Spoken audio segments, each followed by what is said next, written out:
Good. All signed and sealed.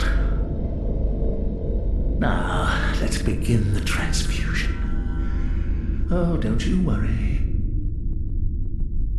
Whatever happens, you may think it all a mere bad dream.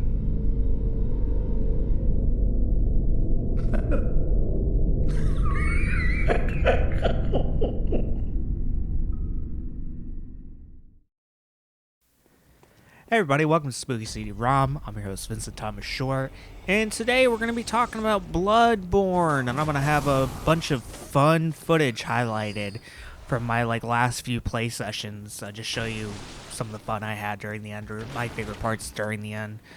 But Bloodborne was a game I just beat for the first time, and it's always been in my backlog. It was a free game on PSN a few years ago. I have the PS5, and I finally have PSN again. I didn't have it for a long time. And I decided, what the hell, let's actually play Bloodborne, because I'm interested in maybe potentially playing Sekiro and Elden Ring, and I just never gave Bloodborne a chance. So from the get-go, I was immediately hooked. Not really the difficulty that hooked me, more just how to get past things, or ways to avoid things, or ways to problem solving, and the exploration is really what did it for me, not really the combat. And if I look like I'm complete dog ass at the combat, I'm sorry for this gameplay. But I had fun, and I feel like by the end of it, I kind of learned my way of doing it, which is essentially probably not the best way to do it, but that's how I manage games, is in a way that makes it the most fun for me. Necessarily not the best way to do things, but the things that keep me entertained during it. But yeah, I didn't think I was gonna be so obsessed with this game for as long as I did, and I did get tired out at the end, because once I beat the main story, there's optional dungeons and stuff I could have done, and I just didn't feel like that. I just felt like completing the game and just moving on. And there's DLC, and I really don't have any interest in the DLC. I just I got my 40 hours out of it. I'm good, Sometimes that's enough. I had a ton of fun for my 40 hours, and, just, it could end there, Sometimes games, I know Bloodborne's, takes 100 hours to beat, or not Bloodborne, Elden Ring's gonna take 100 hours to beat if I ever eventually play that. But for this game, I had fun with my 40 hours, and I may do a New Game Plus playthrough eventually. I don't oppose that, or a different run. I guess you keep the stats, but you just do a new run from the beginning. So I'd be fine with that. I liked what I played, and I wouldn't mind playing it again somewhere down the line, either in a few weeks, or a few months, or a few years. But I really did enjoy my time, and I can see it does have me wanting to come back at some point, just to do things differently that I didn't really experience. I felt properly the first time. One of the biggest gripes I have is just the story, and not really I don't want to say the aesthetic and the atmosphere of the game, because I think the world building's nice. I just think how they present me plot points, I just didn't really take interest into it, and I had more fun just not really talking to anyone, and just exploring the world and just seeing what I can find. And that does lead to some moments where I felt like I was completely clueless, but that's on me. But still, in the end, I had fun with it. I just didn't really care for the story. I love the world, I love the exploration, I love the combat, but it's just, the story really didn't do much for me. And that's kind of a cool thing that you can do about it, is that you can play this game without really knowing anything about the story and just exploration. But I had trouble just figuring out where to go sometimes.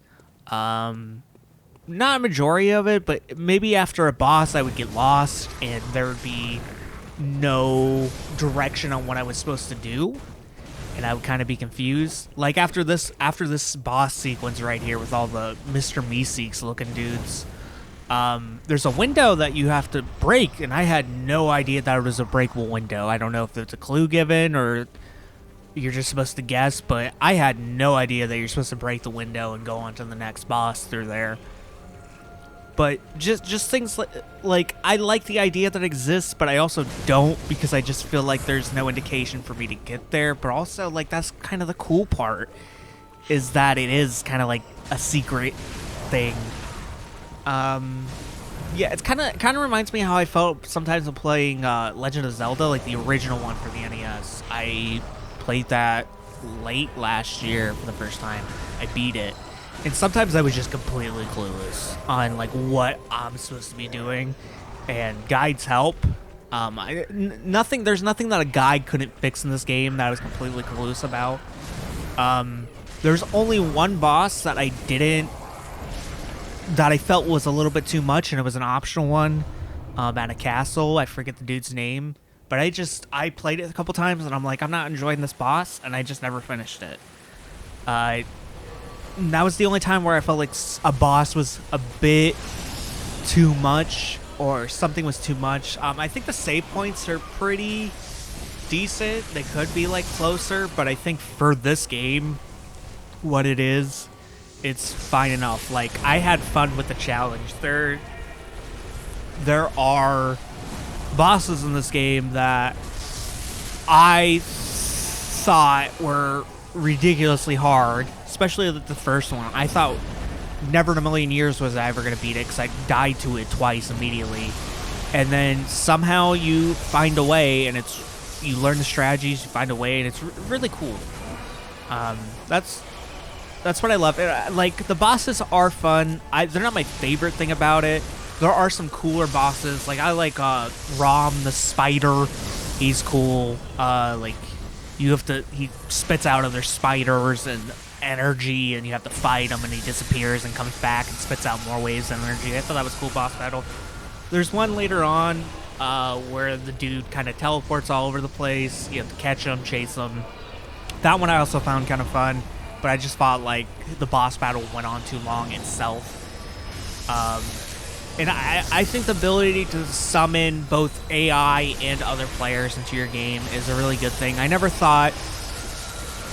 There's only once where I thought the summons actually hurt my game, and that was during the ROM battle. But I kept on spawning in people, and they would kept on immediately dying. And it's not the AI, it was like real-life people, because I was only able to get... like online connection to this game twice. I was able to connect to other people twice, but not because I couldn't see the notes or anything, but I was just, no one was on, I guess, or on in the particular section of the game I was in. So for most of this game, I had to play like with the AI summons that would pop up eventually. So most of this game I did it by myself, but I think the bosses are pretty much the only thing I really needed help with sometimes. Everything else I was able to kind of figure out on my own, or techniques to kind of find work and how to defeat certain types of enemies. Yeah, but this section creeps me out. What's on screen right now, the spider section. There's a spider boss, but he isn't as terrifying as this one particular spider. Because just look at those arms. It's going to swipe through the wall. Look at that. That's terrifying. Look at that reach. That's scary. That is absolutely horrifying.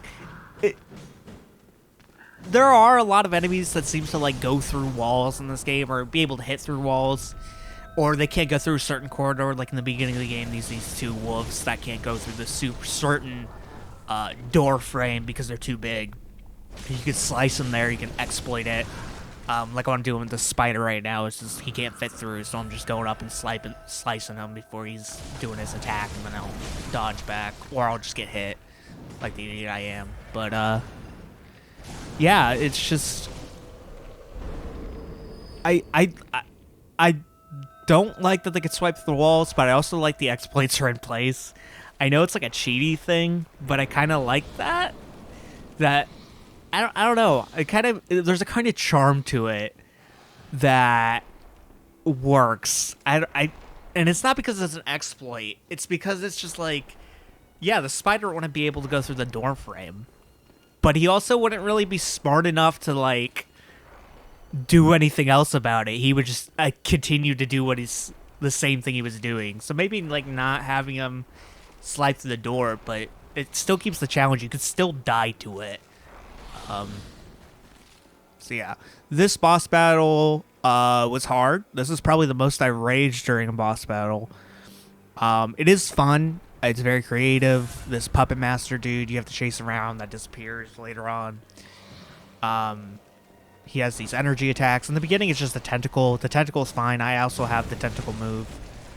But these puppet dudes, if they hit you, they do a lot of damage. You're not paying attention.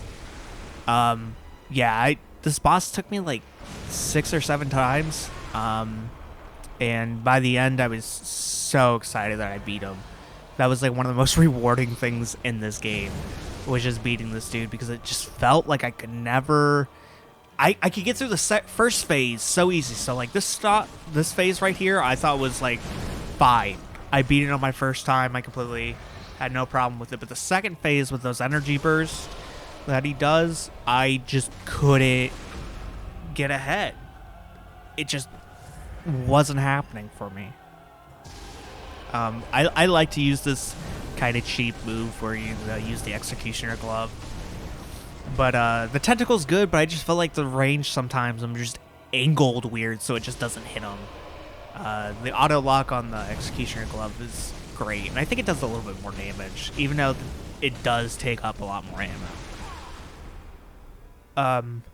The weapons I feel like it also had a little bit more variety. There's like cool side stuff to use, but I feel like weapons as a whole, like I had no reason to switch from the saw cleaver or the other saw. I forget what the other type of saw spear. That's what it is. I had no reason to switch from those. I got those early on, and there's other weapons I picked up on the way, but I just didn't use them because I had this really high upgraded weapon, so nothing really seemed as useful for me. I wish maybe there was a few other weapons, or maybe it higher damage or something that would have made me want to use something else. But I'm glad that they have those like abilities, like the tentacle and the Executioner Gloves. There's a rod that spits out lightning, just a line of lightning. So like there's other choices that you can play this game, and there's different types of abilities you can put on your weapons, or different rooms you can attach to yourself, so you can take more frenzy resistance or more poison resistance, or split out more blood echoes.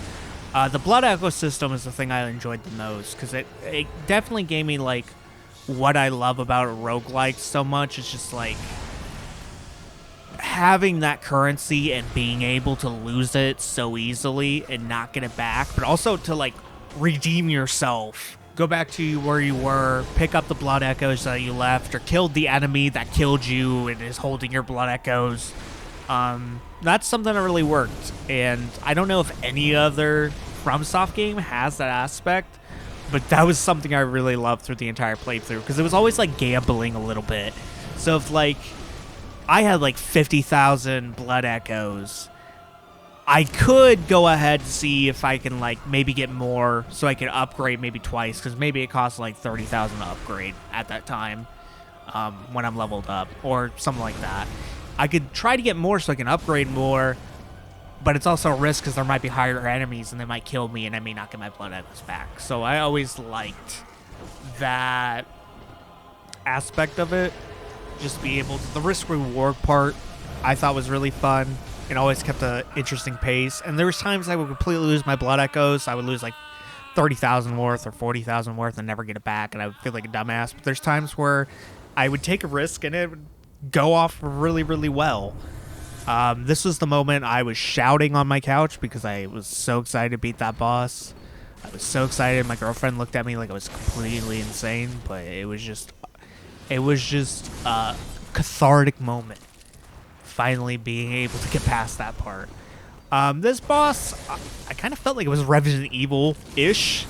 Like kind of reminds me of like Mother Miranda from Resident Evil 8, even though the game came out before. This boss, like, I felt like this boss just was kind of, it felt like it was just another boss.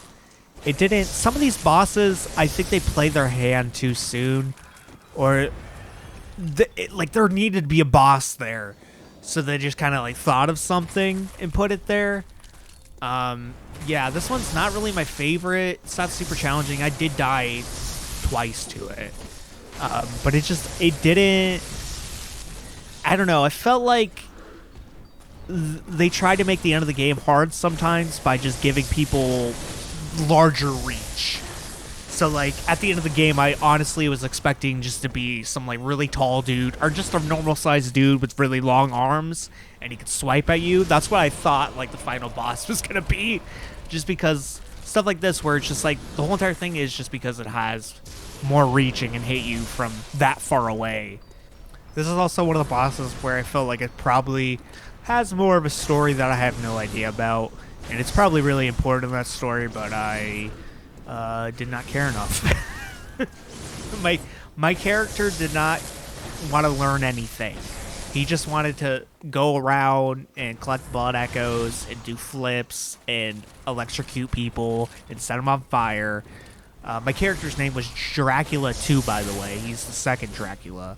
So he's only interested in your blood for the blood echoes. He doesn't need it for nourishment. Well, technically he does, because he probably buys food with it. So I guess that would be nourishment, but he relies on it, but in a different context. But yeah, I'm excited to play some of the other Farm Software games. I tried playing Dark Souls once about, I don't know, 7 years ago at this point. It's been a long time. And while that's not high on my list, going back to like the Dark Souls games, I am interested in checking out Sekiro, because that's the next one I have in my collection. I got it as a gift, just never played it. Had a PS4 copy and just never decided, hey, it's the time to play it. So it might be time soon, but I think I kind of want to take a break from soft games for a little bit and maybe move on to something else, because I just beat this game like a week ago. I was playing Spider-Man Miles Morales for a little bit. I just beat that, and I plan on doing a video on that maybe eventually, because there's aspects that I thought that game were really fun and I want to share. But it's just, yeah, I think I need a break. I need something different. I don't know what it is yet. I had like more of like a superhero action-y game, like a cinematic action-y game. And then I had the exploration and Gothic world of Bloodborne. So I don't know what's next. Also recently beat Kirby. Kirby Forgotten Lands was a game I really didn't play until the end of last year. Finally got around to beating that a few weeks ago, and that game's also very incredible. Probably my game of the year from last year. Absolutely fantastic. So much fun. A really good co-op game, even though the powers are different. For the player 2. The player 2 is kind of like playing second fiddle to Kirby, but I thought that was, I don't know, just a good time overall. But yeah, this last bit, I was really glad I played this last boss with like an online summon, because I don't know, it made it feel like I learned something along the way. Like I picked up a friend along the way, or I've done the hero's journey and now I have help. Especially for the second boss, which you're gonna see, I don't know, it does make these bosses, I would say these last two bosses, easier. And not to say that we didn't die a couple times, but it just, I don't know, it did add a rewarding idea to it. I know it buffs the health a little bit when you have these summons, but I always thought, for the most part, they were easier with the summons, as I mentioned before. One of the best things about like the AI summons is I always felt like they were a distraction, and like the boss would be too focused on them, so I could just immediately like slice through them. It did make it feel a little bit cheaty. But I always enjoyed it because the summons could die if you weren't doing enough damage or protecting them enough. They could die, or like taking turns to make sure the boss was like hitting you or focused on you for a second. The AI summons can die. There's a feel of like strategy and also cooperation when it was just AI summons. It's, even though it was AI, it felt like I had to check to make sure to do certain things, or else I'd be afraid they would die and I would actually have to like commit my whole entire focus on defeating the boss and doing blocks and paying more close attention to what I was doing than just kind of like fucking around. But yeah, I'm glad with my 40 hours experience with this game. I'm glad it's over. I had a great time with it. And I would recommend it for anyone who's like not even like me, who's never like been really interested in Souls games, but maybe like heard of Elden Ring and thought it was like kind of cool, but didn't really want to like invest into it. Maybe something a little bit smaller, a little bit something more aesthetically different than Elden Ring. Also, I died, and this boss still died. An anticlimactic moment. It doesn't even keep prey slaughtered on the screen that long. Get to move with the final boss with still dying to the boss before it, which I always think is really funny. Died at the last second, so did the same second as the boss. This boss was crazy. I just think the speed of it is insane. The reach is insane. As I mentioned before, like I felt like at some point we were just gonna do with long arms. That was gonna be the final boss. It was like, how can we compete with all this reach? It's just some dude who could smack you from 2 states away. But yeah, this one felt like a challenge. I only died to it like twice. But it did feel like a fast-paced, ferocious, like, this is the end battle. Like, this is just insane. Like, and again, it brings up that idea. It's like, I did the hero's journey. I, like, went along this path, and by the end, I, like, found my way through this entire mess. And as you can see, like, my friend died, so I'm trying to, like, take it all by myself at this point. I do a decent enough job. Not as good as I did with the summon, but we get right about here, and that's it. I didn't heal, or I couldn't heal, and I just straight up let him slice me. But we're back into the action. And we essentially just cornered him in this one spot for a little bit until he got about half health.